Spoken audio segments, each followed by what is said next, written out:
God spoke to me that I wanted to love God, and I am the child of God. I am the child of God, and Dolly beats me sometimes and tell bad words to me, but don't want to do that again to her. I just want to love her, and God bless her so much. Thank you.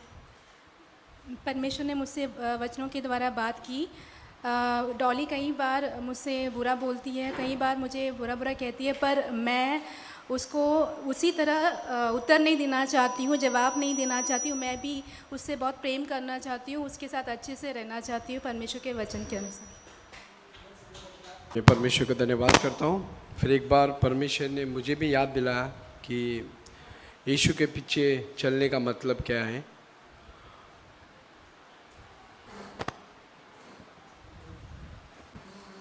Once again, God reminded me of how to follow Jesus. What is the meaning of following Jesus Christ?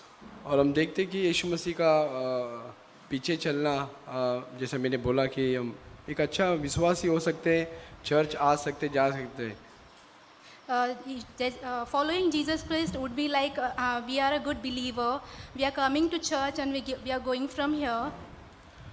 लेकिन एक disciple बनना, एक यीशु मसीह का चेला बनना, But then to become a disciple of Jesus, जैसे हमने सुना कि अपना वाइफ, अपना माता पिता, भाई और हमारा खुद का position, we have heard here कि we should be our father, mother, our positions and ourselves.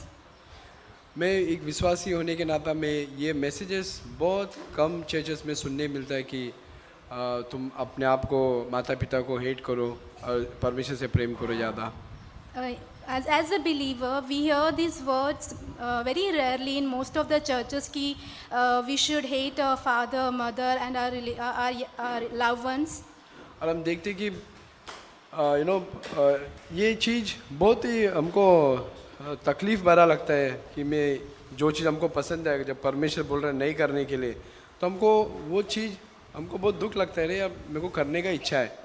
And those things which God tells us कि we should not be doing it, when we hear those words we feel very painful, we feel very sad. But परमेश्वर चाहता है कि हम इस दौर से गुजरे कि हम खुद का डिनाई करें और यीशु मसीह क्या बोल रहे हैं उस बात को सुने, उस बात को करें। But God's will is that we should hear God's word, we should deny ourselves and we should walk through the way that God is showing us. हम ये हमारे लिए बहुत बोझ लग सकते हैं। प्रभु मैं ये क्रूस नहीं उठा सकता हूँ। This could be a burden for us and we can tell कि God we cannot bear this burden and walk. मैं बताना चाहता हूँ कि इसके अंदर परमेश्वर हम सभी का सहायता करना चाहता है। But I want to say कि in these things God wants to help us. जब क्रूस उठाने के समय आता है, हम देखते हैं रोमन्स 8:13 में लिखा है कि Romans 8:13 it's written when we have to bear the cross. उसमें लिखा है 8:13, रोमन्स 8:13 में, यदि तुम शरीर के अनुसार, मतलब शरीर के अनुसार, शरीर जो बोल रहा है करने के लिए करोगे, उसके अनुसार दिन काटोगे तो मरोगे, यदि आत्मा से देह के क्रियाओं को मारोगे तो जीवित रहोगे। Here it is written in Romans 8 verse 13, for if you live according to the flesh you will die, but if by the spirit you put to death the misdeeds of the body you will live. तो हमको परमेश्वर से बोलना चाहिए, प्रभु मुझे आत्मा से भरो, मैं आत्मा के अपना शरीर की इच्छाओं को मारना चाहता हूँ। And we should tell our God कि God fill me with your spirit so that I would deny myself and kill myself. और परमेश्वर हमको उस चीज़ में हेल्प करेगा। God will help you in these things. मैंने ये अनुभव किया मेरे प्रिय भाइयों। My dear brothers and sisters, I have experienced this in my life. और इसका परिणाम क्या होगा पता है? आपको यीशु मसीह का जीवन हमको मिलेगा। And the result of this would be कि you will get the life of Jesus. आपका आत्मिक उन्नति होएगा। You will be growing spiritually. आप यीशु मसीह के जैसा व्यवहार करना चालू करोगे। You will start behaving like Jesus Christ. आप जिसके लिए नफरत करते हैं, आपके दिल में प्रेम आएगा। Those who you were hating, for them there would be love in your heart. वो ये जीवन में चाहता हूँ।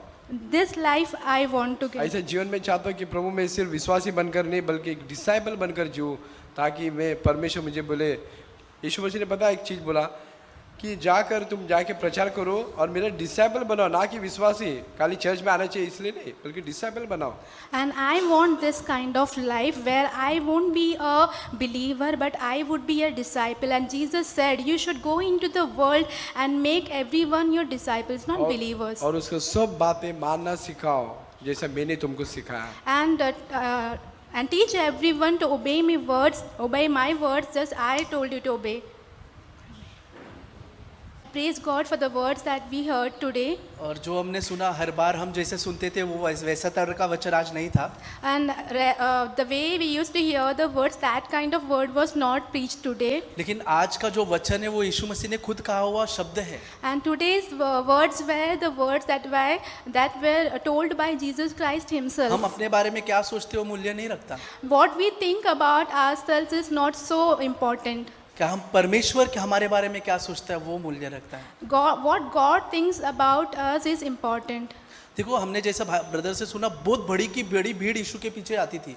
We heard from brother कि there would be a multitude that would follow Jesus. और बहुत लोग उसका वचन सुनते थे, चमत्कार को देखते थे। And most of them would hear his words and would see his miracles. लेकिन जब यीशु मसीह ने उनसे एक बातें कही, When Jesus spoke to them, उनसे कहा कि तुम्हें मेरा फ्लेश खाना पड़ेगा, तुम्हें मेरा लहू पीना पड़ेगा। Jesus told them, you would have to eat my flesh and drink my blood. John chapter 6।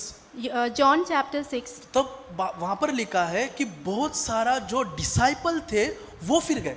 And it is written over there कि most of the disciples who were there, they left out. John chapter 6 verse 66 में लिखा है, बहुत सारे विश्वासी नहीं थे वो लोग, वो डिसाइपल थे। John 6 verse 66 it is said, they were not believers, they were disciples itself. वो फिर गए और वो वहां पर लिखा है वो वापस कभी नहीं आए यीशु के पीछे। And it is written over there, they left out and they never came back to Jesus again. यीशु ने पूछा कि किस बात में तुम्हें ठोकर लगी। And Jesus asked them which things were troubling you. वहां पर यीशु कहता है उसके 63 वचन में, जो बातें मैंने तुमसे कही वो आत्मा की बात है।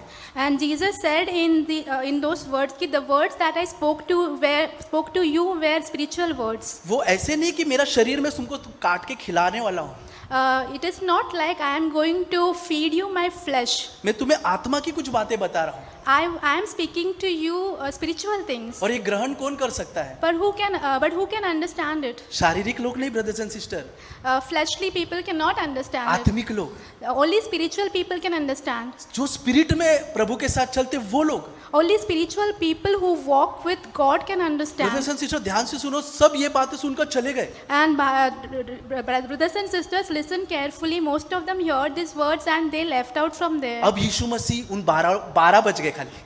And now only 12 were left with बहुत सारे Jesus. शिष्य थे लेकिन अभी 12 ही बच गए। There were so many disciples there, but now only 12 were left. अब यीशु उन 12 से पूछता है, क्या तुम भी जाना चाहते हो? Now Jesus speaks to that 12 disciples and asks them, do you want to leave? अब पीटर का आंसर सुनो आप brothers and sister. Now you hear Peter's answer. 68 वचन में 668 में वहां पर पीटर कहता है, शमौन पतरस ने कहा, उसे उत्तर दिया, हे प्रभु हम किसके पास जाए? John 6 verse 68, Simon Peter answered him, Lord, to whom shall we go? हम किसके पास जाए? Lord, whom shall we go? और आगे कहता है, हे प्रभु अनंत जीवन की बातें तो तेरे पास ही है। And it is written in the coming words, Lord, eternal life's words are with you. और उस 69 वचन में देखो ध्यान से सुना, वहां पर लिखा है, और हमने विश्वास किया। And in 69 it is written, we have come to believe. सिर्फ विश्वास नहीं किया, Not only we believed, वो किया और जान गए and we know कि तू परमेश्वर है। that you are the God. कैसे जान गए? How come they know? वो परमेश्वर को दिन प्रतिदिन उसके साथ चलकर उसको और अधिक रीति से जान रहे थे। They were walking with Jesus daily and they were coming to know Jesus more and more. जब हम परमेश्वर के साथ अपना ज़्यादा व्यक्तिगत जीवन बिताते हैं, उसको समय देते हैं, प्रभु के साथ एक फेलोशिप में रहते हैं, उसको प्रत्येक दिन जानते हैं, When we spend more time with God, we walk with Him, we give time to God every day, तब हम परमेश्वर को रिजेक्ट नहीं करेंगे। then we won't reject God. लेकिन जो लोग खाली चमत्कार देख के आते हैं और बहुत सारी चीज़ों को देख के प्रभु के पीछे आते हैं, But people who come by seeing miracles and many other things, ये आत्मिक बातें वो ग्रहण नहीं कर पाएंगे। they won't be understanding these spiritual things. और जैसे भाई ने कोट किया रोमन्स 8 में, शरीर की क्रियाओं को मारने के लिए आत्मा कार्य करता है. And brother told in Romans 8 that Holy Spirit helps to kill the fleshly things. अगर हम शरीर के अनुसार जिएंगे तो प्रभु का ये वचन को ग्रहण नहीं करेंगे. If we are living by the flesh, then we won't be able to understand लेकिन these अगर हम words of प्रभु को God. जान गए हैं तो हम इसको स्वीकारेंगे. But if we know God very much, then So we Prabhu will हम सबकी सहायता. accept these words of God. Praise the Lord. प्रभु की स्तुति हो. About dying to self and picking up the cross and following Jesus. और खुद के लिए मरना और यीशु का क्रूस उठाकर यीशु के पीछे चलने का अर्थ है.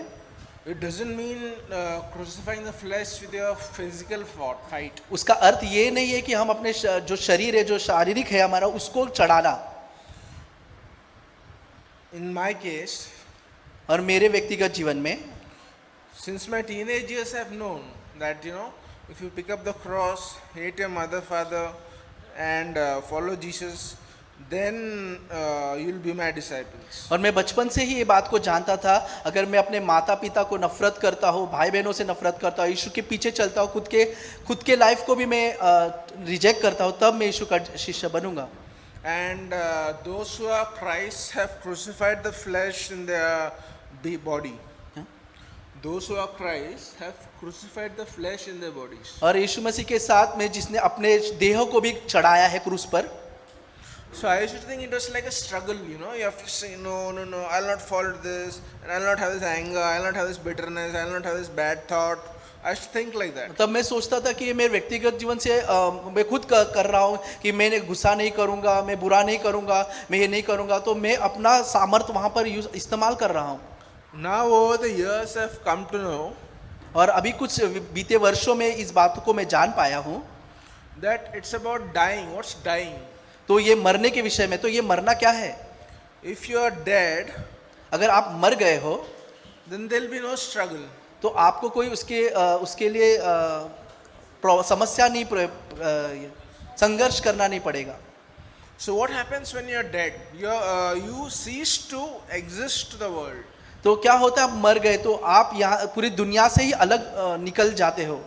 And God raises up from the dead. और परमेश्वर आपको मृत्यु से उठाकर खड़े करता है. That's in water baptism. See, we go down, we're dead, we come up, we are alive to God. और जैसे पानी के बपतिस्मा के समय जब हम नीचे जाते हैं, पानी में डूबते हैं, तब मर जाते हैं इस संसार के लिए, और जब हम उठते हैं तो परमेश्वर के धार्मिकता में उठ जाते हैं. So this is what I do daily now. तो यही चीज मैं हर दिन करता हूँ मेरे जीवन में. I see, Lord, please help me to put to death the flesh. और परमेश्वर मेरी सहायता करता है कि मैं अपने शरीर के क्रियाओं को मार सकूं. And this one statement by John Piper really encourages me. और जॉन पाइपर के एक वाक्य ने मेरे जीवन को बहुत ही आकर्षण किया था. God is most glorified in me when I am most satisfied in Him. और मैं जब परमेश्वर से ज्यादा संतुष्ट रहता हूँ तब वो मुझ में बहुत अद्भुत रीति से कार्य करते हैं. Praise the Lord. प्रभु की स्तुति हो. आज बहुत प्रोत्साहजनक वचन हमें मिली है मैथ्यू अदर भाइयों के द्वारा. And we have got an encouraging word from Matthew and other brothers. प्रभु की इस सेवकाई में और आगे बढ़ेंगे हम लोग. We will go forward in God's presence. कल प्रभु ने कुछ वचन मुझे दिखाया, मुझे कुछ रोशनी मिली है इस वचन के द्वारा. God showed some verses to me and I got a light on these words.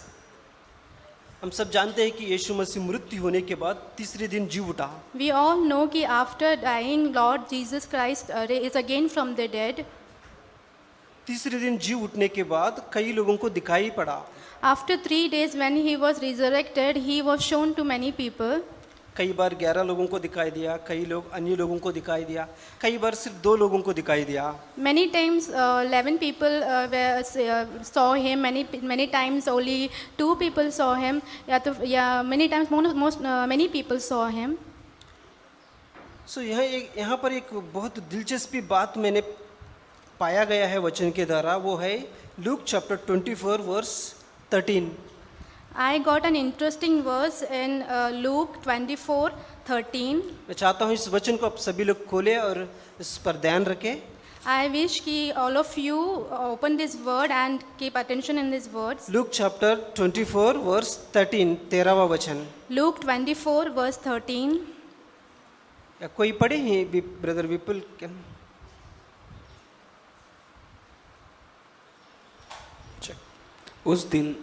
उसी दिन उनमें से 2 जन इम्माउस नामक एक गांव को जा रहे थे जो यरूशलेम से कोई 7 मील की दूरी पर था। Now वे that's 14 वे इन सब बातों पर जो हुई थी आपस में बातचीत करते जा रहे थे, और जब वे आपस में बातचीत और पूछताछ कर रहे थे तो यीशु पास आकर उनके साथ हो लिया। 16 परंतु उनकी आंखें ऐसी बंद कर दी गई थी कि उन्हें उसे नहीं पहचान न सके। सो यहाँ पर वचन में लिखा है कि यीशु मृत्यु होने के बाद 3 दिन के बाद 2 लोगों को दिखाई पड़ता है एक समय में। in this verse we see that after death Jesus was seen to 2 people. और वो ये 2 लोग यरूशलेम से 11 किलोमीटर दूरी पर एक एमाउस गांव में जा रहे थे।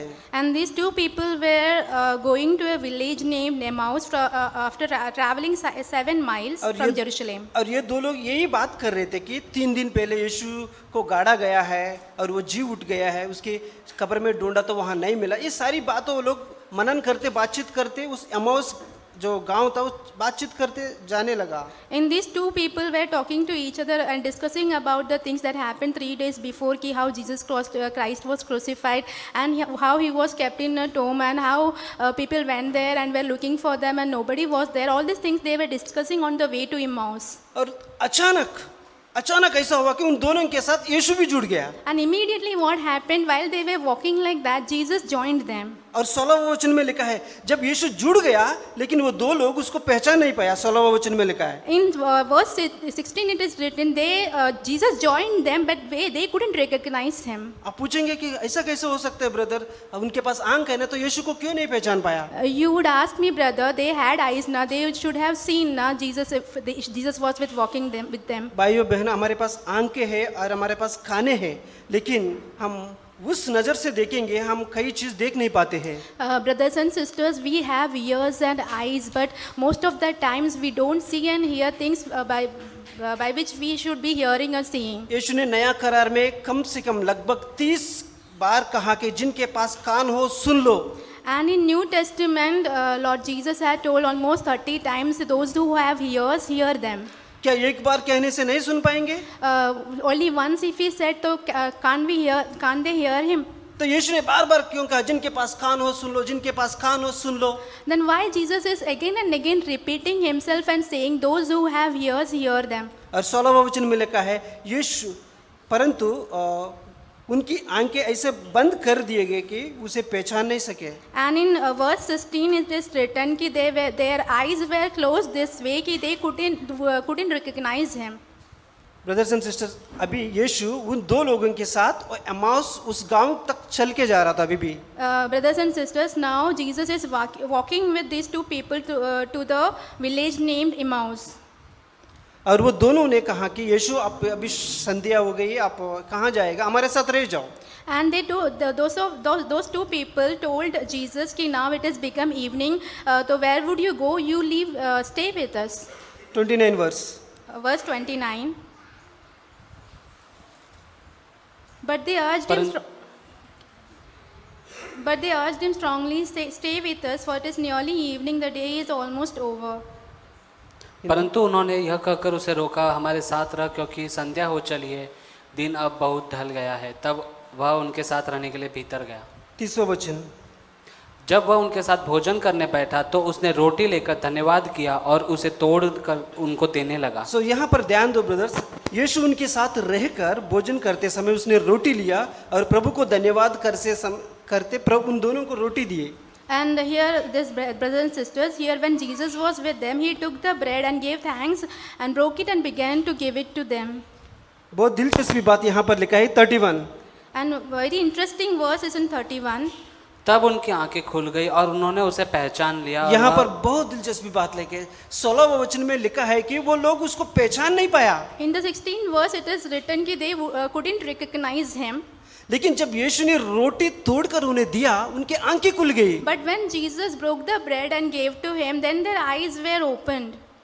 मैं सोचा कि ये कैसा हो सकता है कि एक व्यक्ति कुछ समय के बाद पहचान नहीं पाया, कुछ समय के बाद उसकी आंखें खुल गई। I started to think like this कि when at one time these people were not able to recognize him and after some time these people are able to recognize him now.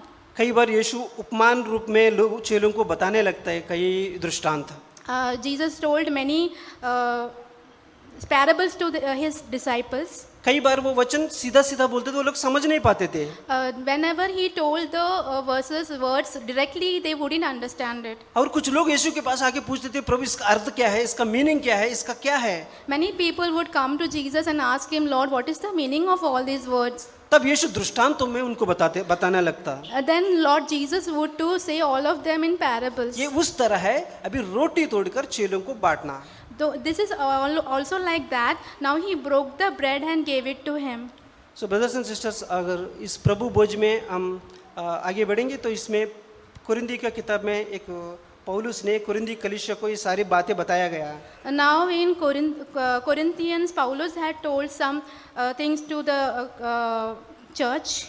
So 1 Corinthians 11 verse 23 से हम पढ़ेंगे। 1 Corinthians 11 verse 23. तो पौलुस कहता है कि ये जो बातें मुझे प्रभु से पहुंची वो मैं आपको भी पहुंचा देता हूँ। So here it is written, for I received from the Lord what I also passed on to you. So verse 24 लिखा है कि वो धन्यवाद करके उसे तोड़ा और कहा कि ये मेरा देह है जो तुम्हारे लिए है, मेरे स्मरण के लिए किया करो। In verse 24, and when he had given thanks, he broke it and said, This is my body which is for you. Do this in remembrance of me. और वर्स 24 इसी रहते उसने बियारे की प्याले कटोरी भी लिया और कहा, यह कटोरा मेरा लहू का नया वाचा, जब कभी पियो मेरे स्मरण के लिए किया करो। In 26, for whenever you eat, 27, whenever you drink the cup of the Lord in the, okay, या 26, brother. 25 25, the cup is the new covenant in my blood. Do this whenever you drink it in remembrance of me.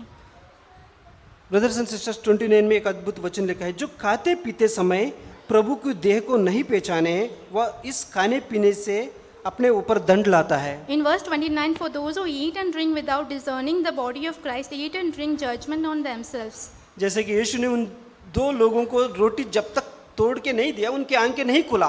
Then we see there till Jesus broke that bread and gave it to them to eat. Till then their eyes were not opened. जब तक उसने रोटी नहीं तोड़ा दूसरों को आशीषित नहीं दे पाया।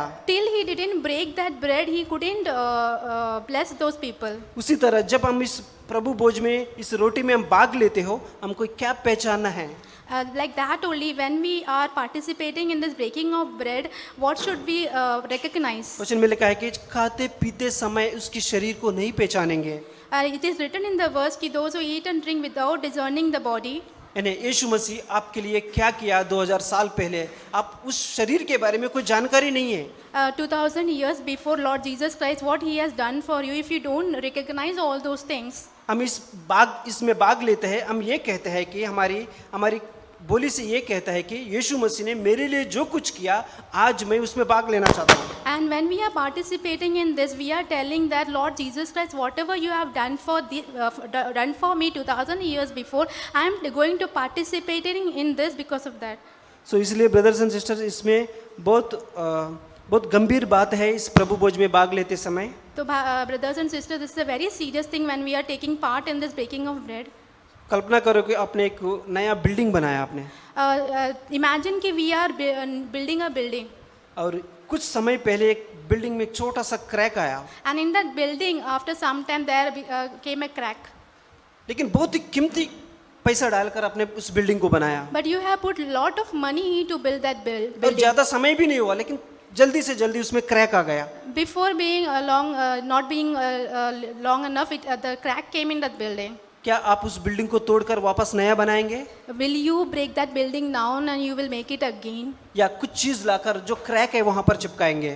Yeah, you will do like this कि you will bring something and you will close that crack. मैं पूरा बिल्डिंग नहीं तोड़ूंगा मैं, I will not break the whole building. लेकिन जहां पर छोटा सा क्रैक है वहां जाके मैं रिपेयर कराऊंगा, And when I see that crack over there, I will go and repair that क्योंकि मैं crack. बहुत सारा पैसा डालकर इसको बिल्डिंग को खड़ा किया है। Because I have put a lot of money to build the building. मसीह जीवन बनाने के लिए मैंने बहुत मेहनत किया है, To build up this Christ life, I have worked very hard. और उस मसीह जीवन में छोटा सा क्रैक आया। And in this Christ life, there is a small crack. उस क्रैक के कारण मैं पूरी जिंदगी को तोड़ नहीं सकता हूँ, And because of that crack, I can't break the whole लेकिन life. वो क्रैक के कारण जो क्रैक को भर सकता है उसके पास जाकर माफी मांग सकता हूँ। But the one who can repair that crack, I can go to the one and I can ask forgiveness. इसलिए पौलुस इस बात को बार बार दोहराता है कि कुरिन्दी की कलीसिया के लोग इससे पीछे हट गया।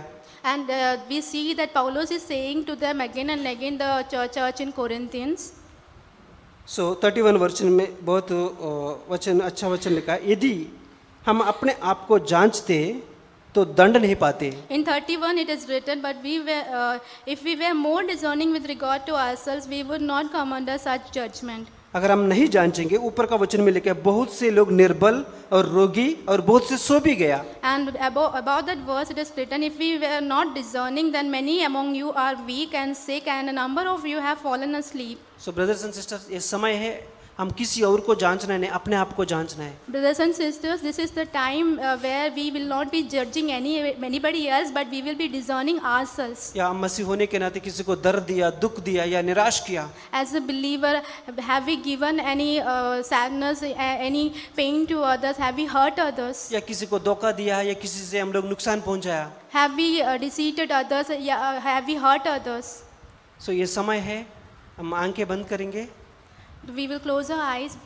और कुछ सेकंड्स के लिए हम प्रभु से मांगेंगे। प्रभु का वचन में लिखा है कि जब आप पश्चाताप करेंगे, पूरी मन से मेरे ओर फिरेंगे, मैं तुम्हारे पापों को कभी स्मरण नहीं करूंगा। In the words of God, it is written that when you repent yourself and turn back to me, I will not leave you, I'll forgive you. सो प्रभु बहुत निकट है। जब आप पश्चाताप करके इन सारी चीज़ों से जो प्रभु को पसंद नहीं है, तो प्रभु बहुत विश्वास योग्य है आपके पापों को क्षमा करने में। When you repent and you will turn again from your sins, the Lord is very faithful that He will forgive you. He is very near to you. वचन में लिखा है कि वो विश्वास योग्य परमेश्वर है। In verse it is written that He is faithful God. जब आपकी जो पार्ट आप करते हैं, परमेश्वर उसकी पार्ट अपना करेगा। When you will do your part and then God will do His part of work. सो पहले कदम हमारे तरफ से होना है। Then we have to take our first steps. आंखें बंद करेंगे। We'll close our eyes.